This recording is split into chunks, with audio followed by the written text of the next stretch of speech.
Structural and functional unit of life. কেন structural unit? কারণ যে কোনো একটা স্ট্রাকচার ফর্ম হচ্ছে সেল দিয়ে।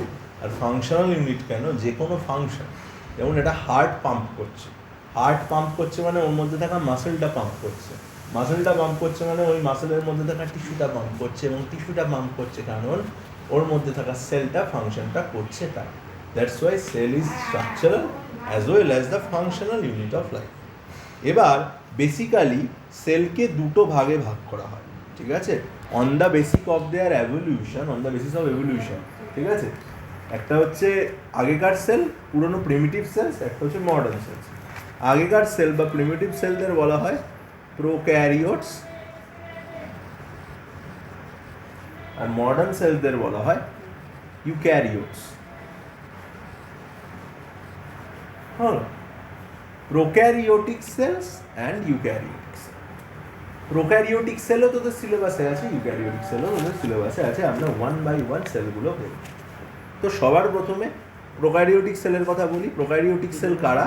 না, প্রোক্যারিওটিক সেল হচ্ছে যাদের কি থাকে না, যাদের ট্রু নিউক্লিয়াস প্রেজেন্ট নেই, যাদের ক্ষেত্রে সেল অর্গানেলসগুলো নেই, যে মেন সেল অর্গানেলস যেগুলো নর্মাল সেলের ক্ষেত্রে থাকে, like mitochondria, endoplasmic reticulum, Golgi apparatus, etcetera etcetera, lysosome, এগুলো যাদের ক্ষেত্রে থাকে না তারা হচ্ছে মেমব্রেন বাউন্ড অর্গানেলস। যেগুলো যাদের ক্ষেত্রে থাকে না তারা হচ্ছে প্রোক্যারিওটিক সেলস, আর এগুলো যাদের ক্ষেত্রে থাকে তারা হচ্ছে ইউক্যারিওটিক সেলস।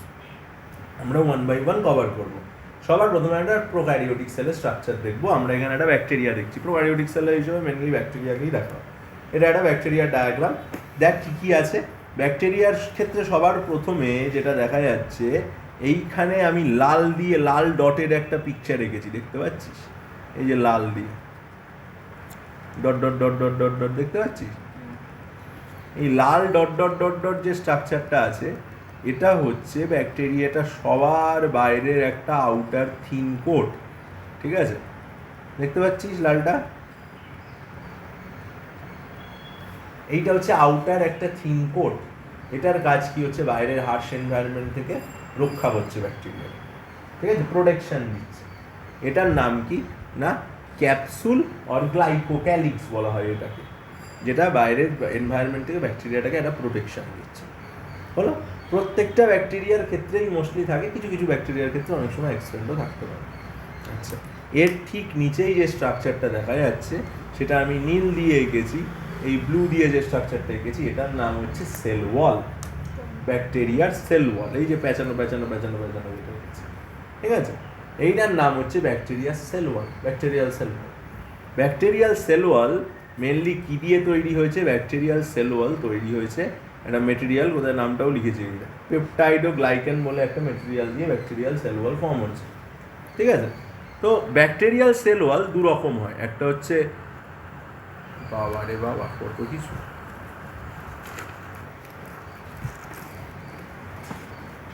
ব্যাকটেরিয়াল সেল ওয়াল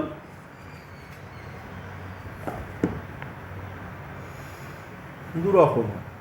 একটা হচ্ছে গ্রাম পজিটিভ ব্যাকটেরিয়াল সেল ওয়াল, একটা হচ্ছে গ্রাম নেগেটিভ ব্যাকটেরিয়াল সেল ওয়াল। দুটোর মধ্যে ডিফারেন্স। যারা গ্রাম পজিটিভ এবং গ্রাম নেগেটিভ সেটা বোঝার আগে আমরা দেখি যে ব্যাকটেরিয়ার সেল ওয়াল কী দিয়ে তৈরি হয়। সেল ওয়ালের মেন বেসিক কনস্টিটিউয়েন্ট হচ্ছে পেপটাইডোগ্লাইকেন বলে একটা মেটেরিয়াল, যেটা প্রোক্যারিওটিক সেলের ক্ষেত্রে থাকে। হলো, অফকোর্স পেপটাইডোগ্লাইকেন অর মিউকোপলিস্যাকারাইড, এই নামটার সঙ্গে তুই পরিচিত বায়োমলিকিউল হিসেবে, তাই তো? এই দুটো মানে এইটা একই জিনিস, এইগুলো দিয়ে তৈরি হয়। এবার এর মধ্যে আবার কি আছে? কনস্টিটিউয়েন্ট আছে, ছোটো ছোটো ড্রপস, মানে হচ্ছে স্ট্রাকচারাল ইউনিট আছে। পেপটাইডোগ্লাইকেন লেয়ারটা তৈরি হয় NAG আর NAM দিয়ে। NAGর নাম হচ্ছে N অ্যাসিটাইল গ্লুকোসামিন, আর NAM এর নাম হচ্ছে N অ্যাসিটাইল মিউরামিক অ্যাসিড। স্ট্রাকচারটা দেখতে কি রকম হয়? এই ধর একটা ন্যাগ, এই ধর একটা ন্যাম, এই ধর একটা ন্যাগ, এই ধর একটা ন্যাম, এরকমভাবে স্ট্রাকচারটা। এবার এখানে ধর একটা ন্যাম, এবার এখানে হচ্ছে ন্যাম,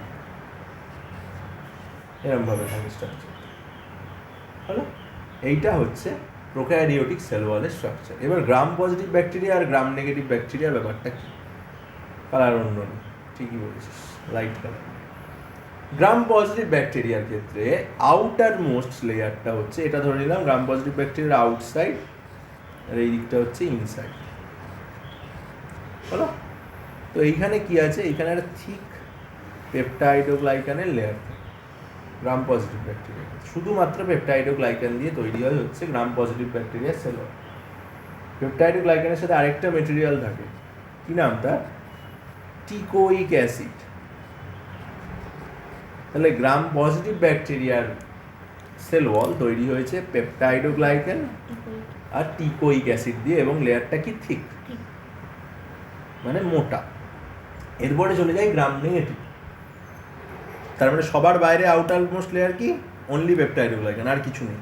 পেপটাইডোগ্লাইকান আর টিকোইক অ্যাসিড একটা থিক লেয়ার। গ্রাম নেগেটিভের ক্ষেত্রে কি হয়? এই ধর আউট, এই ধর ইন, এর আউট মাঝে একটা থিন পেপটাইডোগ্লাইকানের লেয়ার থাকে, থিন, আর no teichoic acid. Teichoic acid বলে কিছু নেই সেল ওয়ালের স্ট্রাকচার।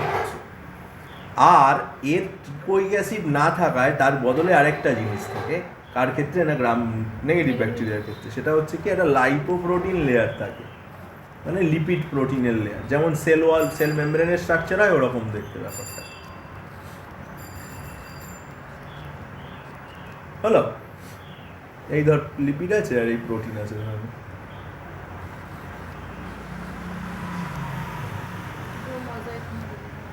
পুরো প্রোটিন লিপিড লেয়ার যেমন হয় প্লাজমা মেমব্রেনের, ওরকম একটা স্ট্রাকচার থাকে।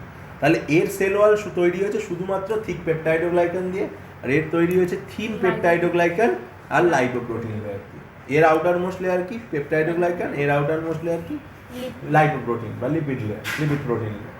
এইবার গ্রাম পজিটিভ গ্রাম নেগেটিভ নামটা এসছে করতে, ক্রিশ্চিয়ান গ্রাম বলে একজন সায়েন্টিস্ট এই প্রসেসটা কি করেছিল না ডেসক্রাইব করেছিল। তিনি কি বলেছিলেন? এই দুটোকেই আমি কি দিলাম? এই দুটোকেই আমি স্টেন দিলাম। ঠিক আছে, কি স্টেন ইউজ করছি আমি? স্টেন মানে কালার। নর্মালি সেলস আর কালারলেস, তো কোনো একটা মাইক্রোস্কোপের নিচে দেখার সময় সেলটাকে কালার করে দেয়, আর সেই কালার হিসেবে এখানে ইউজ করা হচ্ছে ক্রিস্টাল ভায়োলেট।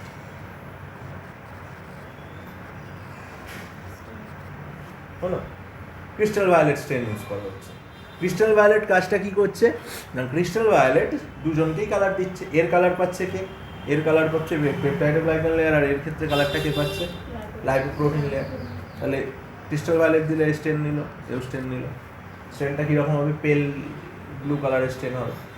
দুজনকে ওয়াটার ওয়াশ করা হলো, দুজনেই স্টেন ধরে রাখলো। এরপরে দুজনকে অ্যালকোহল ওয়াশ করা হলো। অ্যালকোহলের টাচে আসলে বা এক্সপোজারে আসলে পেপটাইডোগ্লাইকান লেয়ার রিমেন্স আনচেঞ্জড, মানে এ নিজের স্টেনটাকে ধরে রাখতে পারে। ঠিক আছে, এর কোনো সমস্যা নেই, মানে এ স্টেন রাখলো ধরে। কিন্তু লাইপোপ্রোটিন লেয়ার যেই এক্সপোজারে আসছে অ্যালকোহলে, লাইপোপ্রোটিন লেয়ার হয়ে যাচ্ছে কি? গলে যাচ্ছে। লাইপোপ্রোটিন লেয়ার যদি গলে যায়, লেয়ারটাই গলে যাচ্ছে। প্রোটিন লিপিড গলে যায়, লিপিড গলে যায় অ্যালকোহল।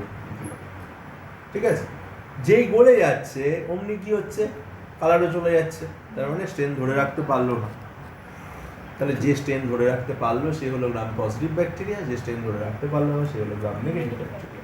গ্রাম নেগেটিভ ব্যাকটেরিয়াকে সেকেন্ডারিলি পরে স্টেন করা হয়, সেটা হচ্ছে স্যাফরানিন বলে একটা স্টেন ইউজ করা হয়। স্যাফরানিন প্রয়োজন, যেটা দিলে ওই পেল রেড কালার বা ইয়েলোইশ কালার, সরি ইয়েলোইশ বলছি না, পিঙ্কিশ কালার আসে একটা, প্রয়োজন নেই। মাঝে মাঝে দেয় যে গ্রাম নেগেটিভ ব্যাকটেরিয়াকে কি স্টেন ইউজ করা হয়? স্যাফরানিন বলে হয়ে গেল। তো এই হচ্ছে সেল ওয়াল স্ট্রাকচার, যেটা পলিস্যাকারাইড, মিউকোপলিস্যাকারাইড আর পেপটাইডোগ্লাইকান লেয়ার দিয়ে তৈরি। তার মধ্যে ন্যাগ আর ন্যাম থাকে, যেগুলো প্রোটিন আর্ম দিয়ে পরপর কানেক্টেড থাকে। এরকম ভাবে স্ট্রাকচারটা দেখতে হয় এরকম। আর কি হয় না, গ্রাম পজিটিভ সেল ওয়াল একটা, এইগুলো এই যে আর্ম, এই আর্মগুলো একটা ন্যাগ একটা ন্যাম, একটা ন্যাগ একটা ন্যাম, অল্টারনেটলি হয়। ঠিক আছে, এটা হচ্ছে টোটাল স্ট্রাকচার। হ্যাঁ হ্যাঁ হ্যাঁ, পেপটাইডোগ্লাইকান লেয়ারটা এই দুটো জিনিস দিয়েই তৈরি হয়। এই হলো স্ট্রাকচার অফ সেল ওয়াল। গ্রাম পজিটিভও বললাম, গ্রাম নেগেটিভও বললাম। আচ্ছা, সেল ওয়ালের পরে যে স্ট্রাকচারটা আমরা বলবো সেটা হচ্ছে, অনেকটা ওপরে যেতে হচ্ছে বারবার, সেটা হচ্ছে দেখ বাইরে এরকম ছোট ছোট ছোট ছোট ছোট ছোট যে ডট ডট ডট ডট একটা লাইন টানা আছে হলুদ, ছোট হলুদ, সেগুলোর নাম হচ্ছে ফিমব্রে। কোনগুলো? ছোট ছোট হলুদগুলো পুরো গায়ে যেটা আছে এর নাম ফিমব্রে, যেটা ব্যাকটেরিয়ার আউটার সারফেসটাকে টোটাল কভার করে রাখে। বলছি এর কাজ কি? এর কাজ হচ্ছে ব্যাকটেরিয়াটাকে কোনো একটা সারফেসের সাথে অ্যাটাচ করতে হেল্প করে, ঠিক আছে? এর কাজ হচ্ছে ব্যাকটেরিয়াটাকে কোনো একটা সারফেসের সাথে অ্যাটাচ করতে হেল্প করে। ধর আমাদের বডিতে ঢুকেছে, আমাদের বডি কোনো একটা সারফেসের ব্যাকটেরিয়াকে অ্যাটাচ করবে, অ্যাডহেশন করবে, সেটাই হেল্প করছে হচ্ছে ফিমব্রে। এরপরে আছে হচ্ছে ব্যাকটেরিয়ার ভেতরে চলে যাবে। ব্যাকটেরিয়ার ভেতরে দেখ, ভেতরের দিকে ইনার ফোল্ড হয়ে গেছে এবং আঙুলের মতন এক ধরনের প্রজেকশন আছে, দেখতে পাচ্ছিস? এই যে এই যে ব্যাকটেরিয়ার সেল মেমব্রেন ভেতরের দিকে ভাঁজ হয়ে এরকম আঙুলের মতন একরকম স্ট্রাকচার তৈরি করে, ফিঙ্গার লাইক প্রজেকশন। এইগুলোর নাম হচ্ছে মিসোজোম।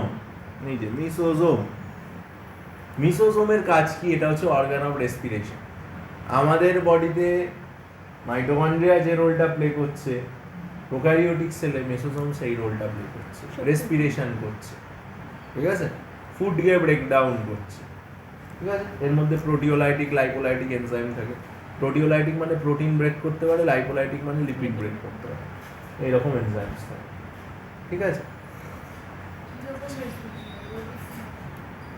ব্যাকটেরিয়াটার উপর নির্ভর করছে। ব্যাকটেরিয়াটা যদি অ্যারোবিক ব্যাকটেরিয়া হয় তাহলে অ্যারোবিক রেসপিরেশন। ব্যাকটেরিয়া দুরকম হয়, অ্যানারোবিক ব্যাকটেরিয়া হলে অ্যানারোবিক রেসপিরেশন, ঠিক না? এরপরে হচ্ছে ব্যাকটেরিয়ার নিজস্ব ডিএনএ। অ্যারোবিক মানে এয়ারের প্রেজেন্সে রেসপিরেশন, আর অ্যানারোবিক রেসপিরেশন মানে এয়ারের অ্যাবসেন্সে রেসপিরেশন। আচ্ছা, ব্যাকটেরিয়ার নিজের ডিএনএ তো আছেই, bacterial own DNA, bacterial own DNA বাদে ব্যাকটেরিয়ার মধ্যে যদি কোনো এক্সট্রা ডিএনএ থাকে, অরিত্র আসবে না? হ্যাঁ। তো ব্যাকটেরিয়ার মধ্যে যদি এক্সট্রা ডিএনএ থাকে সেটাকে বলা হয় হচ্ছে প্লাজমিড। আমরা জানি ব্যাকটেরিয়ার ক্ষেত্রে কোনো নিউক্লিয়াস নেই, কারণ ব্যাকটেরিয়ার ডিএনএ হচ্ছে নেকেড ডিএনএ, সার্কুলার হয় ব্যাকটেরিয়াল ডিএনএ বা প্রোক্যারিওটিক ডিএনএ, এবং নেকেড থাকে, এই যে সার্কুলার নেকেড ডিএনএ, ঠিক আছে? সার্কুলার মানে গোল, গোল অবস্থা থাকে মানে গোলই থাকে, গোল অবস্থা হবে। এই যে ডিএনএ বা ব্যাকটেরিয়াল ডিএনএ, ঠিক আছে? এই হচ্ছে ব্যাকটেরিয়াল ডিএনএ। ব্যাকটেরিয়াল ডিএনএর মধ্যে কি সার্টেন মেসেজেস থাকে, সেখান থেকে রেপ্লিকেশন ট্রান্সক্রিপশন হয়, এগুলো এখন প্রয়োজন নেই। তো ব্যাকটেরিয়াল ডিএনএর কাজ কি? ব্যাকটেরিয়াল ডিএনএ মেসেজ ক্যারি করে, ব্রেন অফ দ্য সেল, সেলটা কি কি করবে, কখন কি করবে সব মেনটেন করে ব্যাকটেরিয়াল সেল, ব্যাকটেরিয়ালের ডিএনএ। ব্যাকটেরিয়ার নিজস্ব ডিএনএ বাদে যদি কোনো এক্সট্রা ডিএনএ প্রেজেন্ট থাকে সেলের মধ্যে, এক্সট্রা একটা ডিএনএ স্ট্র্যান্ড প্রেজেন্ট আছে সার্কুলার, সেটাকে আমি বলবো প্লাজমিড। এইটা খুব ইম্পর্টেন্ট। ব্যাকটেরিয়ার নিজস্ব ডিএনএ বাদে ব্যাকটেরিয়ায় যদি অন্য কোনো ডিএনএ প্রেজেন্ট থাকে, ঠিক আছে, দুটো ডিএনএই আছে একসাথে, এক্সট্রা ডিএনএ যদি থাকে তাহলে সেটাকে বলবো plasmid. Extra chromosomal DNA sequence of a bacteria is called a plasmid. খুব ইম্পর্টেন্ট একটা জিনিস। প্লাজমিডের মধ্যে সার্টেন সেকশনস থাকে। যদি আমি একটা প্লাজমিডকে দেখি তাহলে প্লাজমিডের মধ্যে যে সেকশনসগুলো আছে সেগুলো হচ্ছে, সবার প্রথমে থাকে হচ্ছে এফ জিন, তারপরে থাকে হচ্ছে কল জিন, তারপরে থাকে হচ্ছে অ্যান্টিবায়োটিক রেজিস্ট্যান্স,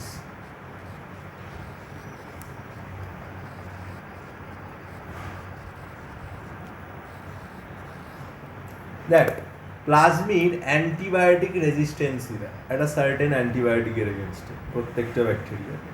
অ্যান্টিবায়োটিক মানে কি আমরা জানি? ব্যাকটেরিয়া যে মিডিয়ামে নষ্ট হয়ে যায় তাকে অ্যান্টিবায়োটিক বলে। ডাক্তারের কাছে তুই পেটে ব্যথা জ্বর নিয়ে গেলে তোকে ডাক্তার একটা অ্যান্টিবায়োটিক প্রেসক্রাইব করবে, কারণ কারণ ব্যাকটেরিয়ার জন্যই মেনলি এইগুলো হয়, ওই জন্য ডাক্তাররা অ্যান্টিবায়োটিক প্রেসক্রাইব করে। তো কিছু কিছু ব্যাকটেরিয়া অ্যান্টিবায়োটিক রেজিস্ট্যান্স হয়, মানে অ্যান্টিবায়োটিকে তার কিছু হবে না, সেই ধরনের ব্যাকটেরিয়ার প্লাজমিড থাকে। রেজিস্ট্যান্স মানে কি? রেজিস্ট্যান্স মানে আমার কিছু হবে না, ক্ষতি করতে পারবি না তুই, আটকে দেবো। রেজিস্ট্যান্স করে মানে আটকে দেওয়া, ঠিক আছে? বাংলা বলতে গেলে একদম literally meaning of resistance is রোধ। হ্যাঁ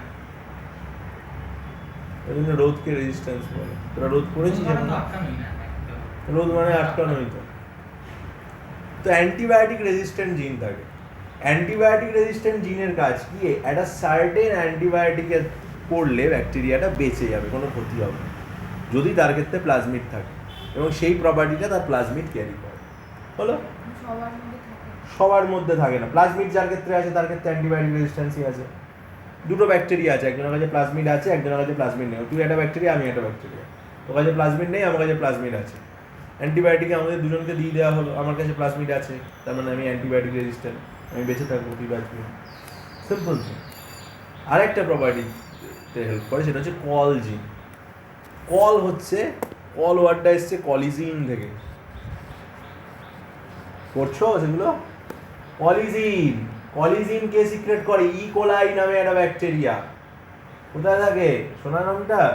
আমাদের ইন্টেস্টিনাল ব্যাকটেরিয়াই হচ্ছে ইকোলাই, যেটাকে আমরা গুড ব্যাকটেরিয়া বলি। আমাদের ইন্টেস্টাইনে থাকে, যেটা আমাদের পক্ষে হেল্পফুল। তো এই ইকোলাই কেন হেল্পফুল, গুড ব্যাকটেরিয়া কেন বলছি? এরা কলিজিন রিলিজ করে। কলিজিন হচ্ছে আমাদের একটা ন্যাচারাল অ্যান্টিবায়োটিক। হলো? তো কলিজিন মিডিয়ামে ব্যাকটেরিয়ারা বাঁচতে পারে না, ইকোলাই শুধু বাঁচতে পারে। তো ইকোলাই ওই কলিজিন রিলিজ করে আমাদের ইন্টেস্টাইনে, যাতে ব্যাকটেরিয়ারা মরে যাদের যায়। এটা থাকে তারাও বাঁচতে পারে? আর মানে যাদের প্লাজমিড থাকবে, আমি বললাম তাদের কলিজিন রেজিস্ট্যান্সই থাকে। তো যাদের ক্ষেত্রে প্লাজমিড থাকবে তাদের ওই কলিজিনের ঘন্টাও কিছু ক্ষতি হবে না। আবার আমি বলছি আমি একটা ব্যাকটেরিয়া, তুই একটা ব্যাকটেরিয়া, তোর ক্ষেত্রে তোর প্লাজমিড আছে, আমার ক্ষেত্রে নেই। ইকোলাইয়ের মিডিয়ামে যেই যাবো আমি মরে যাবো, তুই বেঁচে থাকবি, কারণ তুই কলিজিন। মানে প্লাজমিড থাকলে কোনো কিছুতে কিছু হবে না? প্লাজমিড হচ্ছে একটা পাওয়া। তাহলে স্যার ওই ব্যাকটেরিয়াকে মারতে গেলে কি করতে হবে? সব অ্যান্টিবায়োটিকের রেজিস্ট্যান্সই তো থাকে।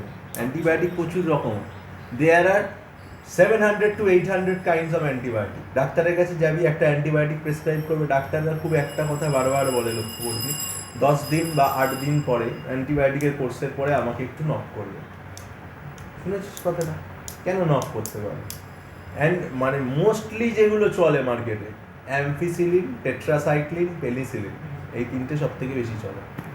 তো ডাক্তাররা এই তিনটের মধ্যে ঘুরিয়ে ফিরিয়ে দেয়। অ্যাম্পিসিলিন, টেট্রাসাইক্লিন সব কিছু কভার করে দেয়। পেনিসিলিন একটু পুরোনো ড্রাগ, এই দুটো একটু নতুন, অ্যাম্পিসিলিন আর টেট্রাসাইক্লিন, এগুলোই দেয় নর্মালি। বেশিরভাগ আমি প্রেফার করি টেট্রাসাইক্লিন ড্রাগস। তো এবার যাই হোক, যার যার প্রেফারেন্স, আমি তো আর ডাক্তার না। তো আমি যেমন কিছু হলে আমি টেট্রাসাইক্লিন ড্রাগ কিনে খেয়ে দিই। তো টেট্রাসাইক্লিন অনেক রকম ব্যাকটেরিয়াকে একসাথে মারতে পারে। এবার যার ক্ষেত্রে দেখা গেলো টেট্রাসাইক্লিন রেজিস্ট্যান্সই আছে, আমার ব্যাকটেরিয়াটা, আমার বডিতে ধর একটা ব্যাকটেরিয়া অ্যাটাক করেছে, সেটা টেট্রাসাইক্লিন রেজিস্ট্যান্স, টেট্রাসাইক্লিন ওষুধ খেয়েও কিছু হচ্ছে না, মানে তার টেট্রাসাইক্লিন রেজিস্ট্যান্সই আছে। তখন আমি অ্যাম্পিসিলিন কিনে খাবো, দেখবো ব্যাকটেরিয়াটা মরে গেছে। সব কিছু একসঙ্গে থাকতে পারে, অল ইন ওয়ান নয়। মানে অ্যাম্পিসিলিনও রেজিস্ট্যান্স আছে, টেট্রাসাইক্লিনও আছে, পেনিসিলিনও আছে, হয় না। তাহলে তো মরবে না ব্যাকটেরিয়া, ঠিক আছে? যেমন virus can not be killed, you can not kill a virus. তাই জন্য তো বলি there is no vaccine for any viral disease. Vaccines cannot be made against a viral disease. This whole thing is a myth. Government is giving you a hope. আশায় বাঁচে চাষা, শুনেছিস কত? ওই যদি ভ্যাকসিন না দেয় তাহলে তুই তো আতঙ্কে মরে যাবি। কনফিডেন্স বুস্ট আপ করছে, তো আর কিছু না। সেই ভাইরাসই নেই যে ভাইরাসের জন্য ভ্যাকসিনটা আমরা নিচ্ছি। ইটস এ ট্রিপল মিউট্যান্ট জিন, ডেল্টা জিন। কোথায় ডেল্টা জিন? তো সেদিন বেরোলো। কোথায় ভ্যাকসিন কবে বেরিয়েছে? 2019-এ, 2020-এর মিডলে ডেল্টা জিন এসছে, 20 লাস্টে। তাহলে তার এগেনস্টে ভ্যাকসিন কি করে বেরোলো? হতে পারে ভাইরাস নিজেকে মিউটেট করে, ব্যাকটেরিয়া অত ফাস্ট পারে না, তাই জন্য ব্যাকটেরিয়া মরে যায়। যাই হোক, তো প্লাজমিডের কাজ কি বললাম? প্লাজমিড ব্যাকটেরিয়াকে একটা ওভারঅল একটা প্রোটেকশন দিচ্ছে। বলো।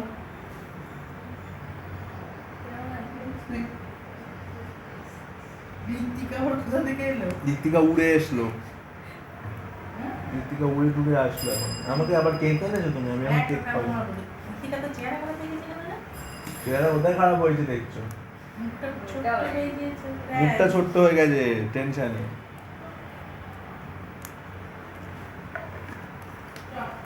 আচ্ছা,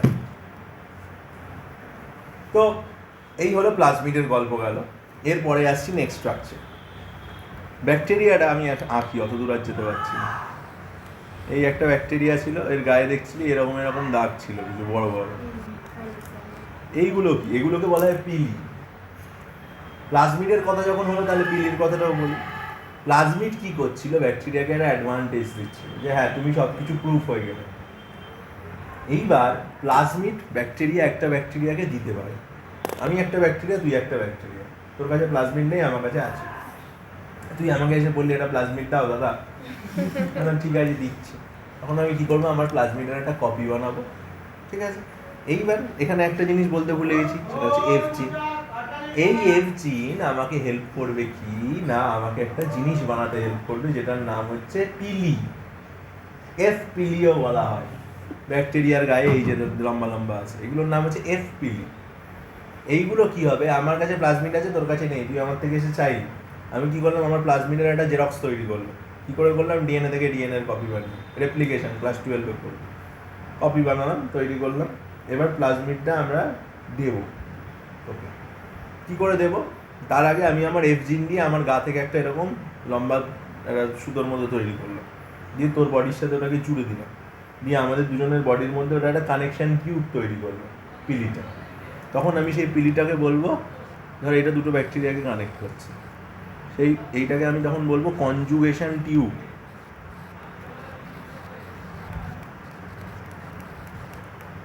এই কনজুগেশন টিউব দিয়ে কি হবে? ওই ব্যাকটেরিয়াটা থেকে এই ব্যাকটেরিয়ার বডিতে একটা প্লাজমিডের কপি চলে আসবে। এই পিলিটাকেই তো কনজুগেশন টিউব বলে। পিলিটাই কনজুগেশন টিউবটা তৈরি করবে। সবার প্রথমে তোর যে ব্যাকটেরিয়ার ক্ষেত্রে প্লাজমিড আছে সেই ব্যাকটেরিয়ার গায়ে পিলিও আছে। এবার অন্য একটা ব্যাকটেরিয়া পাশে এলো প্লাজমিড নিতে, সেই পিলিটা ওই ব্যাকটেরিয়াটাকে জুড়ে দিল। কারণ সব ব্যাকটেরিয়া ওটা ফিমব্রেন। যে ব্যাকটেরিয়ার পিলি আছে তার মানে তার প্লাজমিড আছে, এইভাবে বোঝা যায় ব্যাকটেরিয়াকে বাইরে থেকে দেখতে যে কোনটা ব্যাকটেরিয়া কোন ব্যাকটেরিয়া। পিলি দিয়ে কি হচ্ছে? অ্যাটাচ করে দিল, দিয়ে পিলি দিয়ে কপি পাঠিয়ে দিল। বুঝতে পারলি? ইজি। তাহলে কি সুন্দর জিনিস। এই যে কনজুগেশন টিউবটা বানাচ্ছে, এইটা মানে হচ্ছে যে কোনো কিছু লাগছে না, ওই যে পিলি আছে তো, না এমনি কিছু মডিফিকেশন কিচ্ছু করতে হচ্ছে না, কিছু করতে হচ্ছে পিলি তো মডিফিকেশন করছে না। হ্যাঁ, এফ জিনে যে সিকোয়েন্সটা আছে ওইটা ওই সিকোয়েন্সটা থেকে এমআরএনএ ফর্ম হয়, ওই সময় তার থেকে প্রোটিন তৈরি হয়, সেই প্রোটিনটা পিলিটা তৈরি হয়। তা কি হয় একসাথে? এটাই মলিকিউলার বায়োলজি ক্লাস 12। মানে ওই যে ডিএনএ ওইখানে যে সিকোয়েন্সটা আছে ওটা থেকে এমআরএনএ ফর্ম হয়, ওই এমআরএনএ থেকে প্রোটিন তৈরি হয়, ওই প্রোটিনটা পিলিটা তৈরি করে, সেই পিলিটা কনজুগেশন টিউব তৈরি করে। যখন সব পড়ে নিবি দেখবি স্যাচুরেটেড হয়ে গেছিস, তুই সব জানিস। যখন যে মুহূর্তে তোর শেখার সার্কেলটা গোল হয়ে যাবে তোকে আর কেউ কিছু ভোলাতে পারবে না, এই জয়েন্টটা করতে হবে। এইটাই আমাদের সবার খোলা থাকে একটা একটা, ওই জন্য আমাদের চারিদিক থেকে জিনিসপত্র বেরিয়ে যায়। বুঝতে পারলি? আমরা কেউ অক্টেভ ফর্মেশন করতে পারি না। যে অক্টেভ ফর্মেশন কি জানিস তো? অষ্টক পূর্ণ। ও আচ্ছা আচ্ছা, হ্যাঁ হ্যাঁ। আমরা কেউ অক্টেভ ফর্মেশন করতে পারি না। হ্যাঁ, ওই জন্য আমরা এখন আমাদের চাওয়া পাওয়ার হয়ে গেল, যেদিন আমরা অক্টেভ ফর্মেশন করতে পারবো সেদিন আমরা স্যাচুরেটেড হয়ে যাবো, আবার নোবেল গ্যাস হয়ে যাবো। আচ্ছা, এই হচ্ছে ব্যাপার। এই হলো পিলির কাজ, এই হলো প্লাজমিডের কাজ, এই হলো সেল ওয়ালের কাজ। এরপরে আর কি বলা যায়?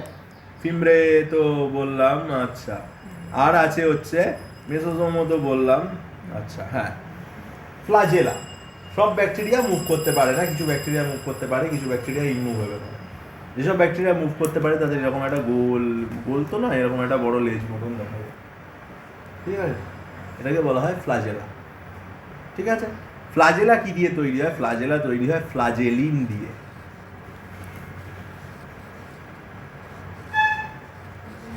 ফ্লাজেলিন একটা প্রোটিন। ফ্লাজেলার স্ট্রাকচারটা যদি দেখি, এটা ধর সেল ওয়াল, সেল ওয়ালের মধ্যে এরকম রিং থাকে, হলো? এই রিং এর মধ্যে এরকম নেক লাইক রিজিয়ন থাকে, হলো? তার ওপর থেকে একটা এরকম হুক বেরোয়, এইখান থেকে, তারপরে এরপর এখান থেকে তোর ফাইবার বেরোবে, এই জায়গাটাকে বলা হয় বেসাল বডি। ঠিক আছে, এই জায়গা পুরোটা, এইটা হচ্ছে ভেতরের দিকে থাকে। এটা তো সেল ওয়ালের ভেতরের স্ট্রাকচার। এখান থেকে এটা হচ্ছে সেল ওয়ালের শুরু, এটা হচ্ছে সেল ওয়ালের শেষ, আর এটা হচ্ছে ধর এইখানে তার ক্যাপসুলটা আছে। ঠিক আছে, এটা হচ্ছে ফ্লাজেলার স্ট্রাকচার, এখান থেকে ফ্লাজেলার তৈরি শুরু হয়েছে। এটা হচ্ছে ফ্লাজেলার ইনার রিং, ভেতরের দিকে রিংটা থাকে। এটা হচ্ছে ফ্লাজেলার আউটার রিং, এটা হচ্ছে ফ্লাজেলার হুক, এটা হচ্ছে ফিলামেন্ট। হ্যাঁ, পুরো এইটা হচ্ছে বেসাল বডি বলা হয়। আর এইবার কি হচ্ছে, এই যদি আমি রিংটাকে মুভ করি তাহলে ফ্লাজেলাটাও মুভ করবে, আর ফ্লাজেলা যদি মুভ করে তাহলে সেলটা মুভ করবে। আর ফ্লাজেলা কিরম ভাবে মুভ করে? ফ্লাজেলার দুটো মুভমেন্ট থাকবে, one is whiplash movement, that is hunter like movement, hit stroke, recovery stroke, hit stroke, recovery stroke. Hunter চাবুক যেমন ভাবে চলে, ঠিক আছে, একবার ফেললো আরেকবার তুললো, একবার ফেললো উফ আরেকবার তুললো। আর একটা হয় হচ্ছে ট্রানজিশনাল মুভমেন্ট, আঙুলটা মনে হয় ভেঙে গেল। ট্রানজিশনাল মুভমেন্ট মানে স্মল আন্ডুলেশন, ছোট ছোট ছোট ছোট ওয়েভ তৈরি হয়, আস্তে আস্তে আস্তে আস্তে তরঙ্গ হয়ে যায়। ব্যাস হয়ে গেল, প্রোকারিওটিক সেল শেষ। কি এমন খাটনি হলো? স্যার আমার একটা কোশ্চেন আছে, বলো। বলছি যে গ্রাম পজিটিভ আর গ্রাম নেগেটিভে